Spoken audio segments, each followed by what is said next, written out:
Welcome to Mission Imperfect, the podcast about finding your own path, your own way, and embracing the imperfection of the journey. We're your hosts, life coaches, former HR professionals, and mums, Kirsty and Kathryn. We love to discuss the topics that come up time and time again for our coaching clients and which affect us all, from things like acceptance and boundaries to values and well-being and everything in between. Each episode ends with a question for you and us to reflect on. Your mission, should you choose to accept it, is to grab a cuppa and a biscuit and join us in getting lost in finding ourselves. Hello and welcome to Mission Imperfect. This week we have a topic that I think everybody can relate to very much, whether we care to admit it fully or not, and that is self-doubt. So, Kathryn, I know that you've done at least 2 blogs on this, haven't you? This is something that's big for you. So tell us your take on this. Yes, happy to. I think it is quite a big topic. I think we've come to realise, haven't we, that so many of our coaching threads are sort of interconnected, aren't they? But I think doubt is one that underpins a lot of it, because if you think about it, so doubt is very, very normal. It's about feeling uncertain or having a lack of conviction in something. And the truth is, we can't be certain about a lot of things. We can't predict the future, even though we like to think we can. So there is uncertainty. But the self-doubt bit is obviously what we're focusing on today. And having doubt relating to ourselves is also very normal, because if you think about it, a lot of the thoughts we have are going to naturally be in relation to ourselves, aren't they? It's where we Oh, fit, yes. where we stand, how we feel about things.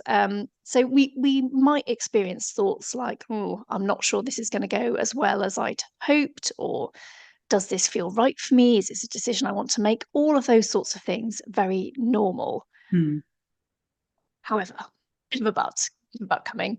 Oh, we like It's that. how we Yes. frame self-doubt that I think is quite important, and how often it appears, because it can become quite sneaky and pervasive. And I think it's when, and I wonder if you agree with this, Kirsty. I think when our self-doubt gets really focused in on our capabilities and who we are, perhaps in comparison to others, that's when it becomes obstructive. And that's where I think it becomes a problem. Yes, very much so. That, and particularly, I think the comparison, because it's so hard to escape that sense of comparison these days with mass media and social media and all the advertising and marketing you see, which is always sort of based on the premise that there's something wrong with you that you need to fix. The way you look or the way you're behaving, there's something that can fix it, and here it is. But we're constantly surrounded by that, and obviously the social media images, and so it's very easy to go, well, I don't look like that, or maybe I do need that Mm. anti-wrinkle cream, and oh yeah, maybe I do need, that special supplement which will make my hair and skin better because I don't look as good as other people in those pictures I'm seeing, and it just sort of grows and grows, doesn't it? Yeah. And it's probably worth us saying, actually, because obviously with coaching, we will talk with people about self-doubt, won't we, Kirsty? But it's not in the sense of something needs fixing about you in order for you to not have self-doubt. I think it's more about, we recognize that you can have self-doubt, but it's not about fixing you underneath that to remove it. It's about accepting who you are and managing that self-doubt, that very normal experience of self-doubt. Because actually, you had a really interesting take on this, Kirsty, about an element of self-doubt not being a bad thing, in fact. Yeah, I think it would be if you don't have any self-doubt, you're arrogant, aren't you? That Mm. utter confidence in yourself and everything you do is it's not very easy for other people to be around on the whole. And we can't expect to be able to do everything first time or to be able to do everything well or to have to conform to society's current idea of perfect good looks and the perfect body and everything else. It's not going to happen. And yet, when we do see all that kind of stuff out there, and you will compare that, there's going to be that little bit of questioning.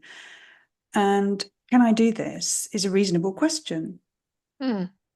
Yeah, absolutely. And I think our point is have that little bit of self-doubt. That's okay, but it's about it not becoming an absolute roadblock obstacle that stops you from doing Yeah. anything. I How think do that's we? the important bit because, as I mentioned at the start, it can be pervasive and sneaky. And I actually come up with a kind of cycle of how I think it can start to feed into sort of different stages and have like this sort of compounding effect. So it's not to say that everyone will experience it like this, but if I just go through what I think is a sort of example I of like a it, Kathryn. cycle of self-doubt. Yeah. So the first step, well, it is a cycle. So who's to say this is the first step? But I have to start somewhere. So I'll start with this one. Is that we might be experiencing some self-doubting thoughts. So, for example, I'm not sure I can. Yeah. And you may not think it as explicitly as those exact words, but it'll be something along those lines. And it might be just something that is happening almost subconsciously, like even before you really entertained whatever the thing might be is and your capabilities of it, you're automatically a little bit on the back foot because of that sort of underlying, I'm not sure I can thinking. And then with that already in place, you can sort Mhm. of start to overlook things like your strengths, your attributes, your achievements, the things that actually show that you can, because you've already started doubting that you can. If that kind of makes sense. Yeah, very You much can so. then lead into that comparison part that we've already mentioned that, well, perhaps others can do this, or this particular person would be brilliant at this, but perhaps not me. I'm not sure I could do it as well as they can, so therefore maybe I won't be the person to do this. And then we've started to put up what I see as sort of step number 4, these sort of barriers and obstacles in the way, reasons why not to. And they start to become, they grow and they seem Mm. insurmountable, because we've started to build up these ways in which we are likely to fall short in this task, whatever it might be. And then you can almost see inevitably after all of those steps, you're likely to perhaps talk yourself out of that decision rather than into it. So, a good example would be something like a job opportunity that you see. It's really attractive, you really want it, but when you start with that little voice of self doubt, it can kind of, a bit like that snowball that goes down a hill, it can gain Yeah. momentum. It could start as that small snowball, which is very normal to have. Like, you don't know what the other candidates are going to be like. You don't necessarily know the company yet. There are lots of ifs and buts and that uncertainty that we mentioned right at the start. We don't know all the answers yet, but we can let our thoughts sort of run away with us, and the snowball goes down the hill, and by the time it's at the bottom it's massive and it's squashed you. So you don't perhaps even give it a chance. So that's like an example cycle that I sort of came up with, and it is in one of the blogs that I've written, and I'll share it in the show notes. Mhm. um but yes, it can, you can see, can't you, how this sort of compounding snowball effect can happen with those sorts of Yeah. steps. Yeah, it all builds up, doesn't it? And I think the point is our brains give us more of what we focus on. So once we start letting those doubts take over, once our brains are going down that path, it's naturally bringing in more. Yeah, we seek to confirm what we think we know, Yeah. don't we? That's is that Yeah. confirmation bias, I think they call it. It's like, well, I That's think that's the phrase I was trying this to think of. isn't. Thank you. Yeah. Yeah, so I think this is right. Oh yes, now I found some more evidence to back up what I think is the case. And it's a Yeah. shame because actually it means we're potentially ignoring a lot of truths around us because it's a bit like tunnel vision. Hmm. Very much so, Um, isn't it? but but going back to this idea of self-doubt not being all bad news. I think there's something about feeling unsure for a moment is incredibly normal, right? We're not certain and sure about everything. So pausing to evaluate, to check, and to choose is definitely a good thing. I think I call it healthy questioning.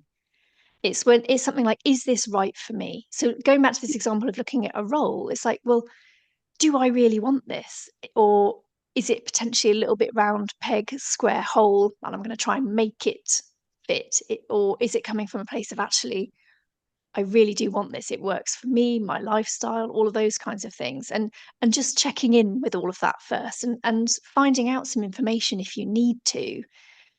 That's very different to leaping to that kind of self-doubt place of, well, I don't think I'll get it anyway.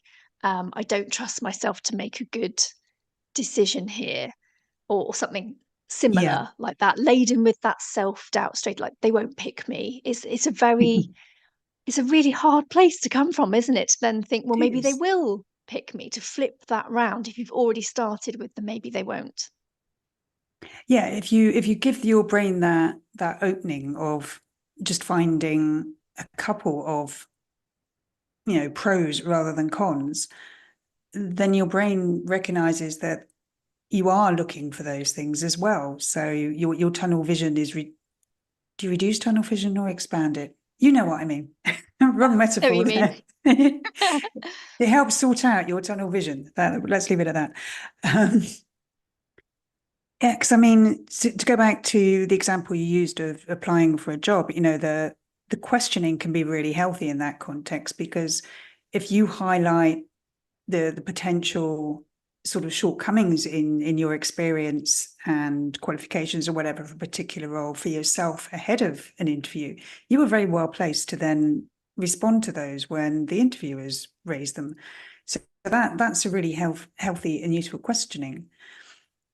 But to allow it, the fact that you are not 100% perfect match for the criteria that have been put into that job description, that when that produces the self-doubt that says, I'm not good enough, I can't do this, they're looking for somebody who's better than me, who's got more of this, that, or the other than me, that's when it becomes unhealthy, isn't it? Yeah. And you're actually making someone else's decision for them, right? Yeah. Because remember, if you don't put your hat in the ring, you're never going to know. You put your hat in the ring, they may say, sorry, there are better qualified candidates than you on this occasion. And that may be true and that may be fair. But equally, if they ask to see you, you're already at a point where they're thinking, this person has got something to offer, right? They're not going to ask to see you if they don't think you've got something to offer. This is a really interesting point, actually. Funny that we're using this example of a job interview. I wonder if you've come across this, Kirsty. I'm not sure. They say some statistics. Is there a certain percentage of statistics that were made up? I think even that was a joke in itself. But you might have heard this one. It's about the differences between men and women, actually, when they look at a job description for a role. And if it's got 10 points on it, for example, and a woman reads it and it's got sort of 8 out of 10, she focuses in on those last two and thinks, this will be my downfall. Whereas the male looks at it and thinks 8 out of 10, that's pretty good. I'll give it a go. And now I Yeah. know that's a big generalization, but I'm wondering if people listening might be able to resonate with, how do they feel about having 8 out of 10? Do they focus on the two or do they focus on the eight? And sometimes recruiters, I think, yes, they might love to have all 10, but do they perhaps accept that maybe they won't? And they're looking for someone with the capabilities to be able to learn, and perhaps they've got brilliant skills in some of those eight, like really top-notch skills, and they can learn the other two. It just goes back to that point I was saying about making people's decisions for them if you're not willing to perhaps give it a go, if it's something that you do want. Had you heard that Yeah. one before? Yes, I had that this whole idea that men are far more likely to focus on what they can do in certainly in a job application scenario, and to see that as enough and trust in their ability, I guess, to blag their way through it. Whereas women are far more likely to say, I do not meet all the criteria, therefore I'm not good enough. Mm. Yeah, And I wonder how far that spills over into the rest of life and how difficult it yeah, makes it. absolutely. Yeah. I would love more women to be willing to think 8 out of 10 why not give it a go? Because in a way, and I actually have had a conversation with a client in a session about this. I was like, what is actually the worst that could happen? And the worst that could happen is that you don't get shortlisted. But that will be what happens if you don't apply in the first place. Yeah. So instead of it being the absolute outcome, what about it being possible outcome? Yes, I suppose there's an element of, oh, I knew that would happen. I proved myself right, possibly. But there is also a chance of it not being that and it leading to something that will be a really great experience. So yeah, that's something I would love to see a bit more of. And I know it takes bravery and courage to do that. I'm not underestimating that, but I think this is my point about it being obstructive self-doubt. It gets in the way, it stops you even trying. Yeah. So what can we do to try and move past some of that self-doubt and give Yeah. ourselves a shot at trying? Okay. So we'll try and sum up a few points here. And yeah, we'll share some more resources on this because I think, as we've said, self-doubt is a big topic and it's a really good topic to actually discuss with a coach. But as always, it probably does start with awareness. So I think I'd ask people to have a little think. Can you notice some self-doubt thoughts, or perhaps part of that cycle that I mentioned earlier? Can you identify that some of that might be playing out for you? Is it influencing some of your decisions and your actions, or maybe lack thereof, where you haven't put your hat in the ring because you've done the discounting first? So I Yeah, think that would and be somewhere to start. absolutely. And in looking for that, being aware of that, I think a really useful indicator are those sweeping generalizations that we tend to make around, you know, I I never win at these things. I always get this wrong. I'm never good enough. I never get to interview. Whatever's going on, all those always and never and no one and everyone. Look at those, challenge them, become aware because they are, in a weird way, they're quite lazy. They're giving Mm. us that immediate out. We don't have to experience the discomfort of trying. Yeah. And one of the problems can be is that if you've got used to that habitual way of thinking, that thought might be in and out of your head in a flash, like on a level that you've not even really recognized it. So I do Mm. appreciate tuning into this might take a little bit of time and practice and patience. But if you can notice it, if you think, I actually did think that, never, always, whatever it might be, a really helpful next step is to actually think, what is truthful about that thought? So you're actually sort of removing that auto acceptance and that assumption that that thought is right. And you're offering it a little Acceptance. bit of a challenge. And we like evidence, right? Everyone likes a bit of evidence, hard fact, because we're removing that subjectivity. And we can actually say, well, actually, what is truthful about this? What backs up that thought, or in fact refutes it? Have I been successful before an interview?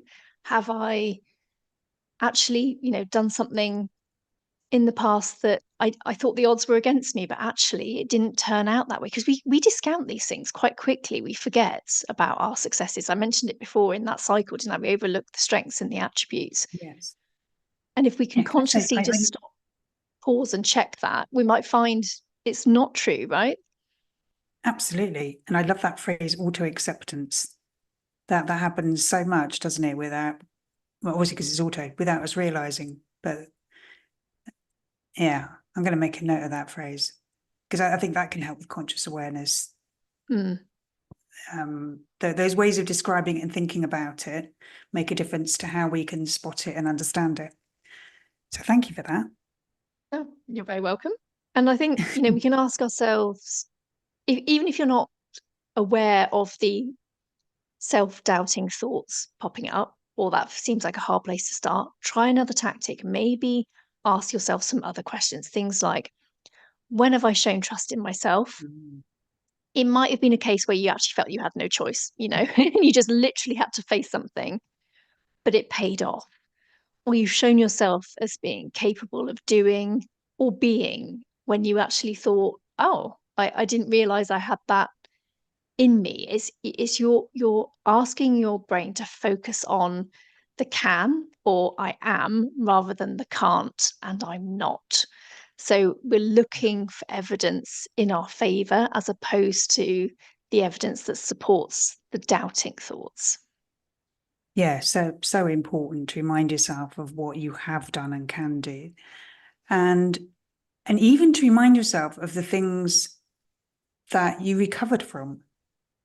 So Yeah. even if you did get brave and do something and it all went tits up, the fact is that you survived it. You were okay because you're here now, going again, still standing.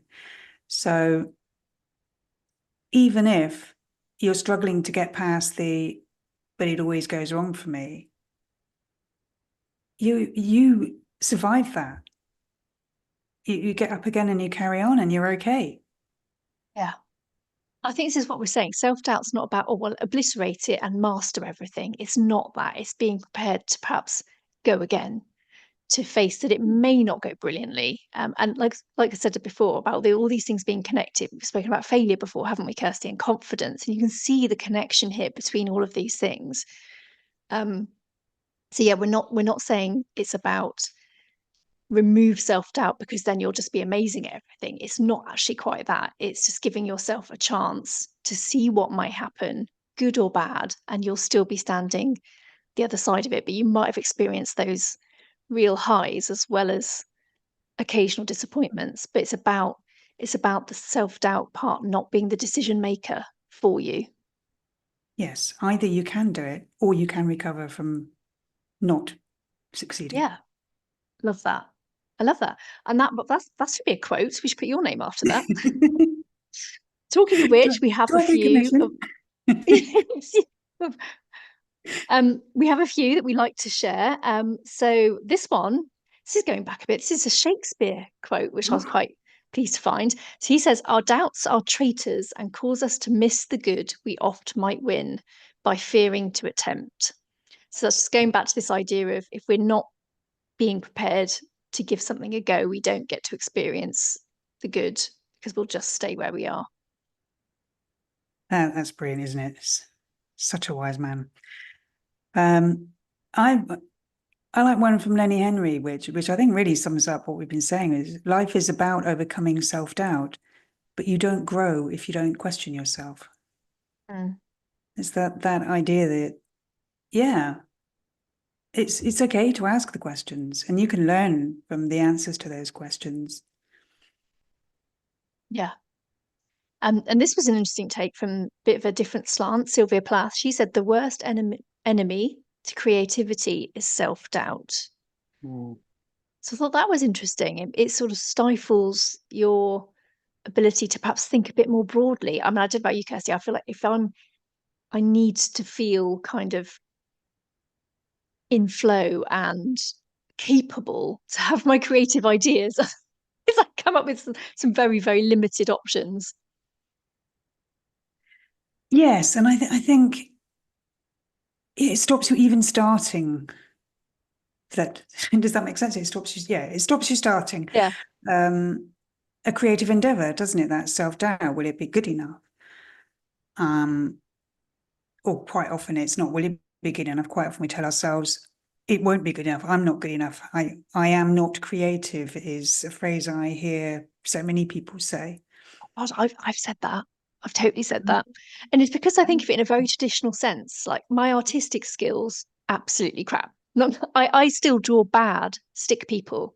You Yes. would think it was possible, would you, to draw a bad stick person? And Oh, yet, no, no, I've got it yeah, down. hands up.